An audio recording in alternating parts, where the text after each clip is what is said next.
अब मंसूर साहब, unconditional apology नहीं मांगी, ये बात तलत हुसैन साहब ने भी पॉइंट की है, शहजाद साहब ने भी पॉइंट की है। अब अनकंडीशनल नहीं मांगी तो जो अदालती फैसले मौजूद हैं पहले से, जो फ्रेमवर्क मौजूद है, जो मयार मौजूद है, क्या यहाँ पर कोई इमरान खान साहब को एडजस्टमेंट दी जाएगी थोड़ा सा ईज करने के लिए कि ठीक है भाई, शुक्र करें माफ़ी आ गई है इमरान खान साहब की तरफ से, इसी को गनीमत जानिए? क्योंकि एक तासुर ये ज़रूर था कि शायद बहुत ही ज़्यादा शिद्दत से और एहसास था और इसकी राह देखी जा रही थी इस माफ़ी की, जो कि आज इमरान खान साहब ने मांगी है। देखिए मुनीब साहब, इसमें मैं एक्चुअली इसको एक डिफरेंट एंगल से देख रहा हूं। अगर आप पिछले 2 से 3 महीने में इमरान खान साहब की पॉलिटिक्स का स्टाइल अगर आप उठा के देखें तो वो इदारों को लेके, जाहिर बात है जो उनकी जो दीगर जमातें हैं जिनके वो अगेंस्ट खड़े हैं, मुस्लिम लीग नून या ये जो इत्तेहादी हुकूमत है, वो तो चले हैं ही, उनकी तो मुखालफत करते हैं, लेकिन चाहे वो फौज हो, चाहे वो अदलिया हो, चाहे वो मीडिया हो, वो सबको ही टारगेट करते आए हैं और उन्होंने किसी को भी बख्शा है, किसी को भी माफ नहीं किया, कभी किसी का कोई नाम लिया, कभी किसी का कुछ नाम लिया।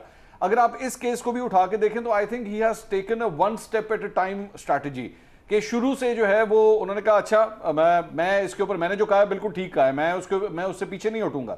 ये सबसे पहला स्टैंड जो है वो ये था। पहला जवाब जमा करवाया जाता है, वो रिजेक्ट होता है।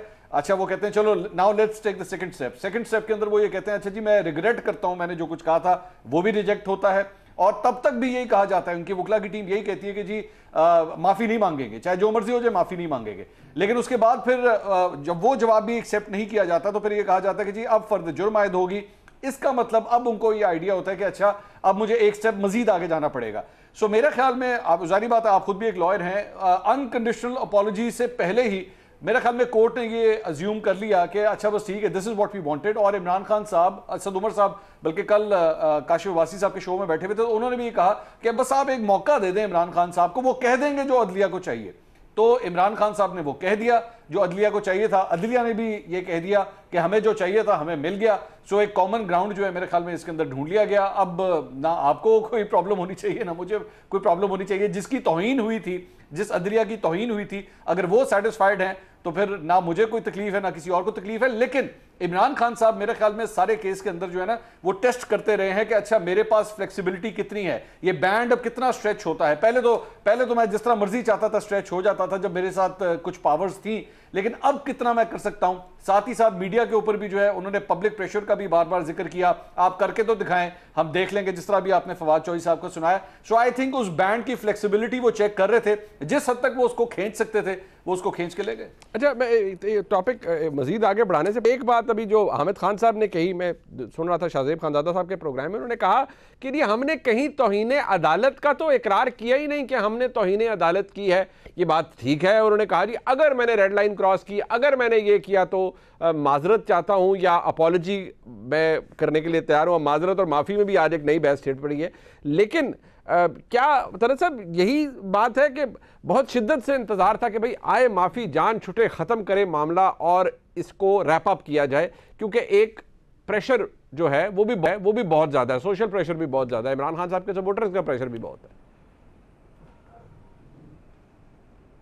देखें, ये मामला जो है ना आपने शुरू किया, ना जज साहिबा ज़ेबा जिनकी तौहीन हुई उन्होंने शुरू किया, ना ये किसी व्हाट्सएप कॉल के ज़रिए मामला शुरू करवाया गया। ये तो मोहतरम जज साहिबान ने अपनी दानिशमंदी में अपनी बातचीत करने के बाद, आपस में कंसल्टेशन करने के बाद इस मामले को तय किया। ये मयार उन्होंने मुतय्यन किया कि इमरान खान जो है वो कंटेमिनर हैं, उनसे सीरियस कंटेम्प्ट हुई है और उनको अनकंडीशनल अपॉलजी देनी है।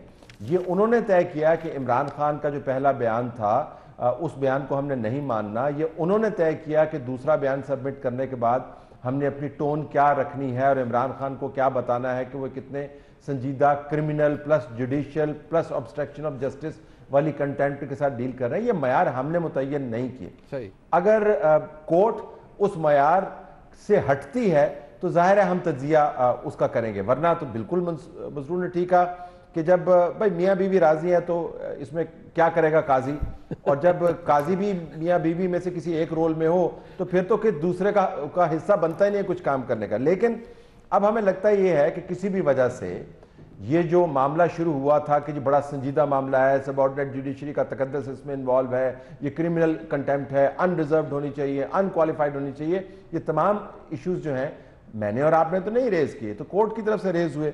अब वहां से लेके अगर मुआफी बजरिया मिन्नत तरला करना हो तो फिर कोर्ट अगर उससे मुतमईन नजर आती है तो बिल्कुल हमें वही मयार मुकर्रर करना होगा। लेकिन ये याद रखें कि हमारी कोर्ट्स जो हैं वो बहुत मशहूर हैं अल्फाज की खाल उतारने में। आपको याद होगा कि एक एक लफ्ज के ऊपर कैसे ब्लैक लॉ डिक्शनरी खोली जाती थी, रेफरेंसेस लिए जाते थे, घंटों नहीं, दिनों नहीं, हफ्तों बहस उसके ऊपर होती थी, चाहे वो रिटायरमेंट का हो, चाहे वो रीअपॉइंटमेंट का हो, चाहे वो तनख्वाह का मामला हो।